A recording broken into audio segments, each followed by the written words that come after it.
Very good morning to you, and thanks for joining us on The Breakfast. My name is Nyamgul Agaji. We sincerely apologize for beginning a little bit behind schedule, but we're here now. Let's make the best of the time we have. The discussion will revolve around our major topics this morning. OAGF uncovers 514 billion naira financial infractions in NNPC operations. That's one of our hot topics. And then we also have military budget review of generals' retirement benefits. That will be the second hot topic that we'll be dealing with. Of course, we'll have trending issues, and then we'll have Off the Press, where we go to the national newspapers and see what made it to the front pages. And then right now we're going to go immediately to the top trending issues. And the top trending issues begin with NECA, no excuse for governors to delay 70,000 naira minimum wage. The Nigerian Employers Consultative Association, NECA, has insisted that the state governments have no valid excuse to delay implementing the 70,000 naira minimum wage. According to NECA's Director General Adewale Smart Oyerinde, the federal government has provided consistent financial support, making it feasible for all states to comply with the wage increase signed into law in July 2024. He noted that the new minimum wage is now a permanent fixture and must be adhered to by all stakeholders. Smart Oyerinde dismissed claims that some states might lack the resources to pay, stressing that federal allocations to states have increased significantly. He argued that with proper fiscal discipline, every state should be able to meet the new minimum wage requirements. He also called on the state governments to align their financial policies to prioritize workers' welfare. The NECA boss urged labor unions, including the Nigerian Labour Congress (NLC) and Trade Union Congress (TUC), to adopt more proactive strategies to ensure compliance. He emphasized that the law leaves no room for negotiation or delays, urging all state governors to meet their obligations to their workers promptly. Nigerian workers, I don't know anywhere else in the world that this happens. I really don't know. I can only speak for Nigeria, but it's a really big shame that you'll be working for the government and still being owed for when you work for the government, they don't want to pay you, and the state governor tells you that they don't have the wherewithal. Even when the allocations to every state have been moved up so high that there's no excuse for any state government not to be able to pay. And even if they don't have the resources to pay, or we are being told that they don't have the resources to pay, who would believe? Just yesterday, we had when the retirees of the army had to hire canopies, hire seats, and rent canopies and seats, and then went to block a road in Abuja before they began to pay them the money that they have been consistently told is not available. So where did the money come from? They started receiving alerts, and then because of that, they packed their canopies and chairs and went away. So which state governor will say that they don't have money to pay 70% minimum wage? I think we should have a human face when we're dealing with the people who work for us, especially knowing that the politicians will never go through this. Even the severance package alone is enough, or it's more than 10 people's gratuity in a normal setting. This shouldn't be. A laborer deserves his wages. We'll just take one more top trending issue. APC spokesman denies threatening obese life and family. That is Felix Moka, the National Publicity Secretary of the All Progressives Congress. He has denied allegations made by Peter Obi, the Labour Party presidential candidate, that he threatened his life and family. And Moka dismissed the accusations as malicious lies, asserting that his comments during a recent Arise TV interview were misinterpreted. He maintained that his remarks were solely responses to criticisms against President Bola Tinubu's administration and were not intended as threats. In the interview, Moka criticized Obi's governance and political strategies, claiming Obi had crossed the line with his rhetorics. However, he clarified that the statement was not a threat, but a critique of Obi's approach. Moka emphasized the importance of free speech in a democracy and accused Obi of spreading misinformation while refusing to accept opposing views.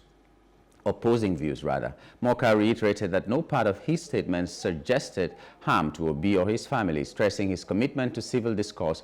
He called on all parties to engage constructively, stating that free speech is a constitutional right for all Nigerians, regardless of political affiliation.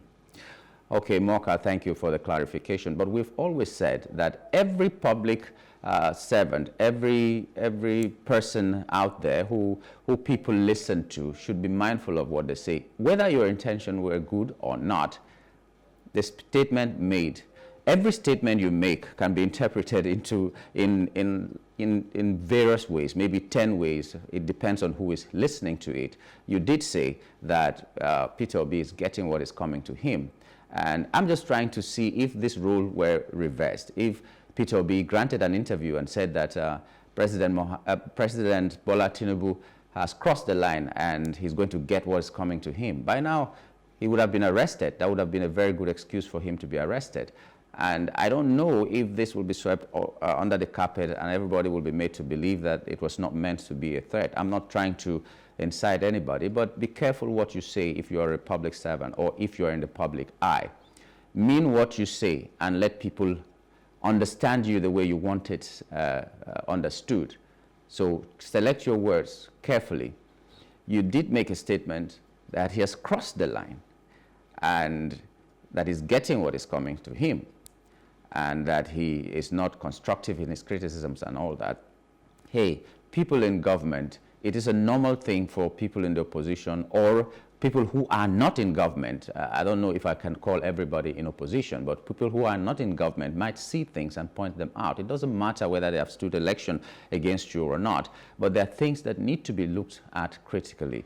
I went on social media to see this report on what Obi responded to what Moka had said, and everywhere Obi's name was mentioned, there were like 1,000 people just bashing him and calling him all sorts of names and repeating what Moka is saying, that he was taken out of context and all that. It seems as if robots are generating this, or people are attached to his name or the names of the people like Atiku and every other opposition figure, so that once you open your mouth to say, hey, this government, what you're doing here, you can do better, or you shouldn't do this at all, people just come for you.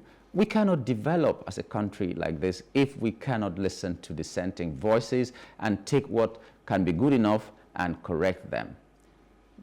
So someone makes a comment, and then the next thing is that you will get what is coming to you. What if it's an opposition member that did that? What if it's Atiku who said that? What will be the situation in the country now? What if it's Obi that said that? What will be the situation in the country? So while I'm not trying to say, yes, you wanted to kill his family and his friends and all that, my call, as I always have made, is be careful what you say. Say it the way you mean it. We're tired of people coming back to explain this is out of context, this is a joke. We had that. We had an experience like that during the election where somebody made some terrible comments, and then the police themselves were the ones that came out and said that that was a joke. Nigerians didn't see it that way, and when the elections came, it played out exactly how that threat was made. And today we're having this. So Moka, well, thank you for the explanation, but be careful what you say next time. And everybody else who is holding a public office, we're listening to you, we're interpreting it according to the situation we find ourselves. If it is someone who is eating from the government, as we say, when you say that, it may not mean the same thing as someone who is feeling the pains when you say something like that. And now directly on someone, if you say, make a statement like that, maybe you don't know the meaning, but let someone advise you on the kind of things that you need to say. That's why we need PR officers, people who measure the kind of words that should come out of a public servant. So let it not repeat itself, and let it be that it was out of context, and nothing will happen to any opposition figure or any Nigerian for that matter because of some kind of carelessness that you have exhibited. That's what I can say. So let there be peace. Let's pray that nothing ever happens to anybody that will be linked to this statement at all. Well, that will be all for the top trending issues this morning. We would have loved to say more to that. Learn to respect Africans. Macron faces backlash over comments on gratitude for terrorism fight. So that's what the French president said, that because the African countries are asking them to leave their land, they are ungrateful, they have done this and that. You came to help me, and I say, I don't need your help anymore. Why are you crying? You're spending money to protect my country, and I say, don't spend that money again, go back to your country, and you're crying. So it tells me that there's something you're gaining that you don't want people to see. French has had a hold on the people that they had governed and given independence in some way. And the central bank of every Francophone country is still France. It's still in France. So how are you giving them independence and all that? So if people want to govern themselves and do what they want to do, it is within their rights. So what kind of, well, yes, I'm taking the side of Africans. No matter that I'm not happy that it is a military junta that is in most of these Francophone countries right now, but I'm taking a side for Africa. We should begin to think for ourselves and then self-govern ourselves and determine our own fate. Well, like I said, that's the end of our top trending issues. We'll take a break. When we return, we'll be looking at the papers and seeing what the headlines are this morning. Stay with us.